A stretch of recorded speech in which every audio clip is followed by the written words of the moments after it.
Hello students, welcome to MKG Online Study, an e-learning platform.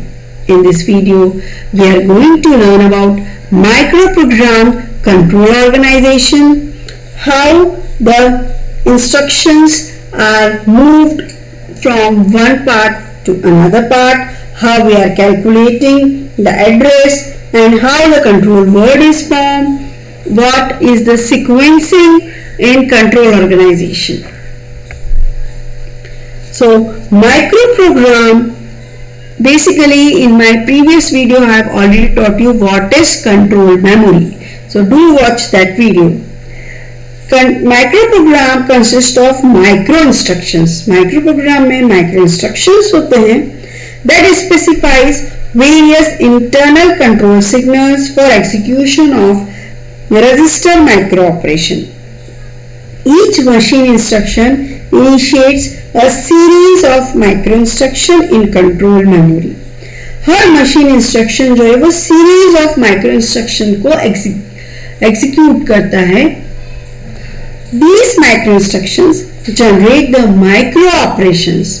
ये जो micro instructions हैं, ये micro operations fetching the data or fetching the instruction from main memory, effective address calculate करना to the effective address, फिर execution करना to execute the operation specified by the instruction and to return control to the fetch phase. फिर वापस से execution के बाद fetch phase पे आना in order to repeat the cycle for the next instruction.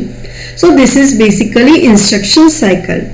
In my previous video, I have already taught you about instruction cycle. Do watch that video. ये instruction cycle के steps होती है और इसको हम एक जनरल कॉन्फ़िगरेशन जो कि माइक्रो प्रोग्राम कंट्रोल यूनिट का है वो इस ब्लॉक डायग्राम से डेमोन्स्ट्रेटेड है. इसमें नॉर्मली कंट्रोल मेमोरी जो है वो रोम यूज हुई है.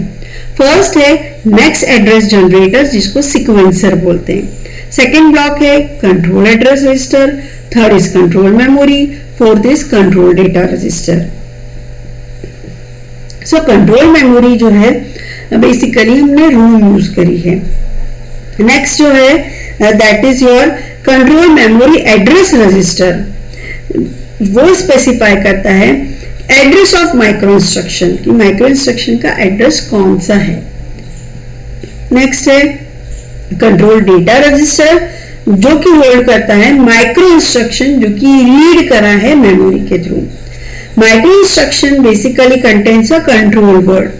तो कंट्रोल वर्ड को दे दिया जाता है जो कि स्पेसिफाई करता है वन और more micro operations for the data processor.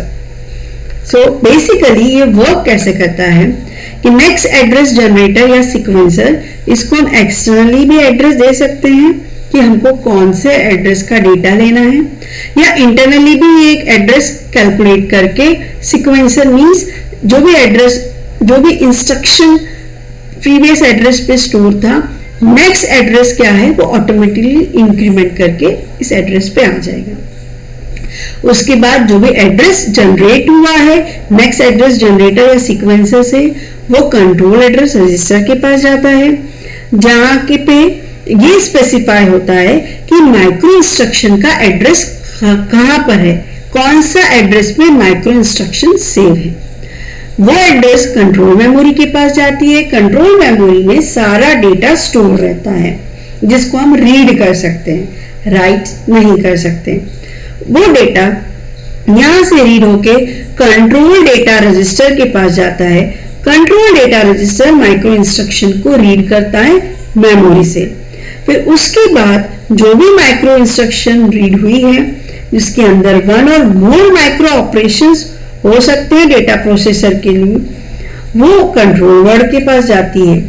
जब ये पूरे ऑपरेशन एग्जीक्यूट हो जाता है तो यहाँ पे एक नेक्स्ट एड्रेस जनरेट हो जाता है. मींस यहाँ पे हमारा जो एड्रेस हमने लिया था फॉर एग्जांपल 100 वाला जो एड्रेस था उसका इंस्ट्रक्शन लेके कंट्रोल वर्ड को दे चुके हैं. अब हमारे पास सीक्वेंसर की बारी आती है. सो जैसे ही 100 इंस्ट्रक्शन एग्जीक्यूट हो गया, सीक्वेंसर अपने आप ऑटोमेटिकली नेक्स्ट सीक्वेंस को जनरेट करेगा, दैट इज 101, जो कि हो सकता है कंट्रोल मेमोरी में हो, कहीं पर भी 101 भी हो सकती है, या फिर वो ऐसा एड्रेस भी जनरेट कर सकता है जो इस कंट्रोल मेमोरी में कहीं पर भी प्रेजेंट हो सकता है। वो नेक्स्ट इंस्ट्रक्शन जब भी जैसे ही सीक्वेंसर ने इनिशिएट करा, वो नेक्स्ट इंस्ट्रक्शन को नॉर्मली क्या बोलते हैं, माइक्रो प्रोग्राम सीक्वेंसर। वो क्या डिटरमाइन करता है, एड्रेस डिटरमाइन करता है कि कहां पे अब हमको इसके बाद कौन सा इंस्ट्रक्शन को रीड करना है। ये यहां से भी हो सकता है या एक्सटर्नली भी हम ये एड्रेस को प्रोवाइड कर सकते हैं।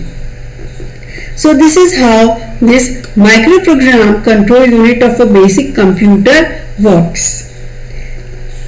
So first generating the address, then that address is given to control address register, then it is given to control memory.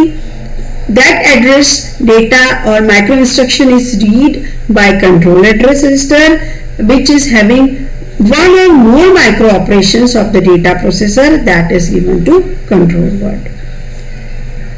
Thank you for watching this video.